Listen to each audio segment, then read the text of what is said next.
ஒரு காலத்துல மகிஷாசுரனின் தங்கியான அரக்கி மகிஷி பூலோகத்தையும் தேவலோகத்தையும் ஆட்டி படைத்து கொண்டிருந்தாள்.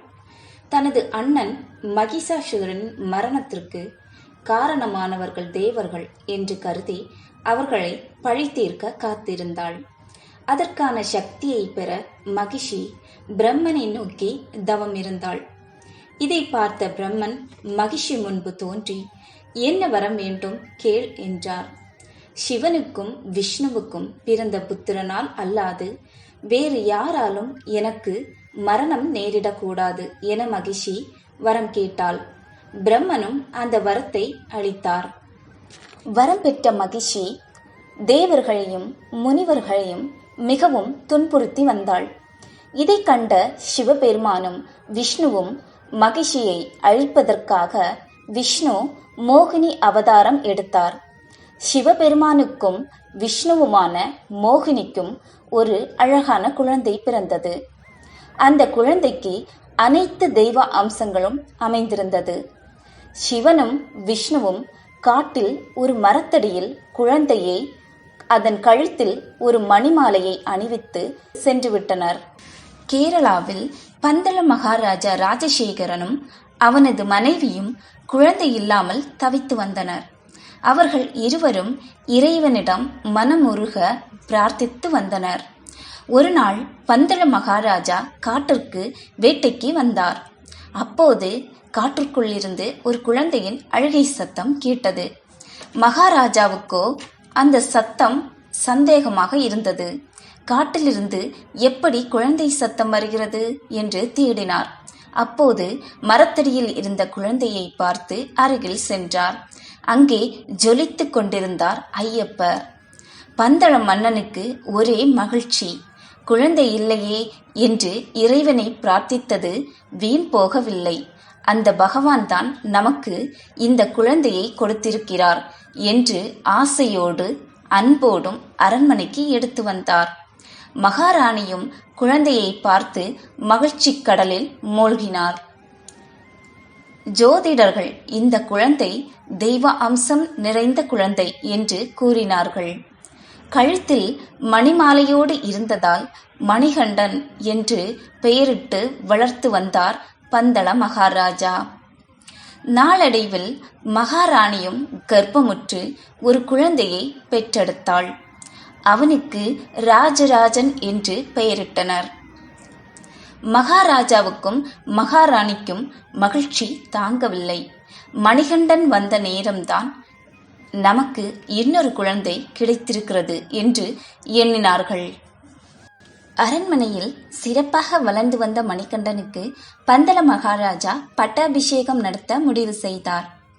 இதை அறிந்த மந்திரி எங்கே மணிகண்டன் அரசரானால் தனக்கான முக்கியத்துவம் போய்விடுமோ என்று பயந்து சதி செய்தான். மகாராணியிடம் சென்று, உங்களுக்கு பிறந்த குழந்தை இருக்க மன்னர் மணிகண்டனுக்கு பட்டாபிஷேகம் செய்ய இருக்கிறார். அதனால் ராஜராஜனுக்கு பதிலாக மணிகண்டன் அடுத்த அரசராகி விடுவான் என்று ராணியின் மனதில் விஷத்தை விதைத்தான். மந்திரியின் சூழ்ச்சியால் ராணி தனக்கு தீராத வயிற்று வலி வாட்டுகிறது என்றும், அரண்மனை வைத்தியரை கொண்டு இதற்கு புலிப்பால் கொண்டு வந்தால் குணமாக்க முடியும் என்றும் சொல்ல வைத்தாள். இது சூழ்ச்சி என்று தெரிந்தும் மணிகண்டன் காட்டுக்குள் செல்ல புலிப்பாலை எடுத்து வர புறப்பட்டார். ஐயப்பனின் வரவுக்காக காத்திருந்த தேவர்கள் பகவானை பொன்னம்பலமேட்டில் பூஜை செய்து மகிஷியினால் படும் துயரத்தை கூறி முறையிட்டனர். ஐயப்பன் மகிஷி மேலேறி நர்த்தனமாடி மகிஷியை வென்று பூமிக்கு தள்ளி அழுதா நதிக்கரையில் விழுந்தாள்.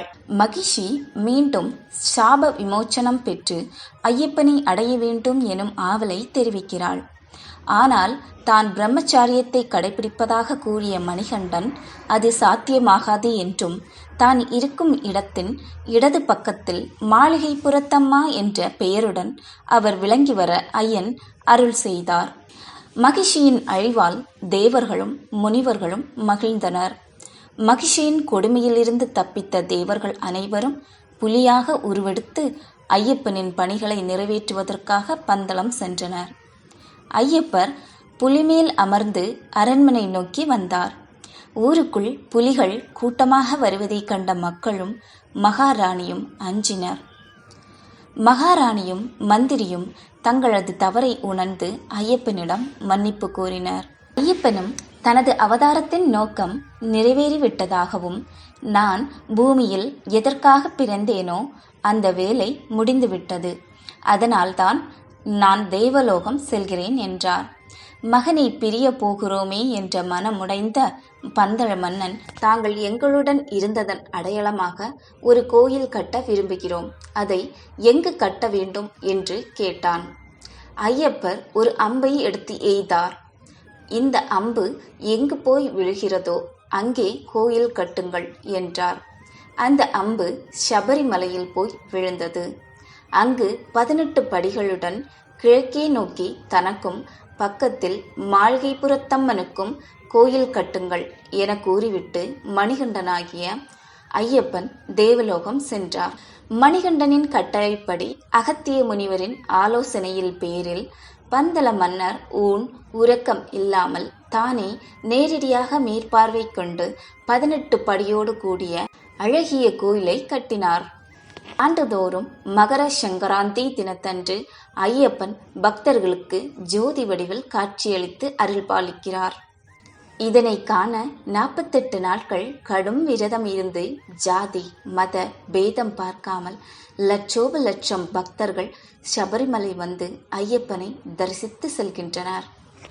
சுவாமியே சரணம் ஐயப்பா.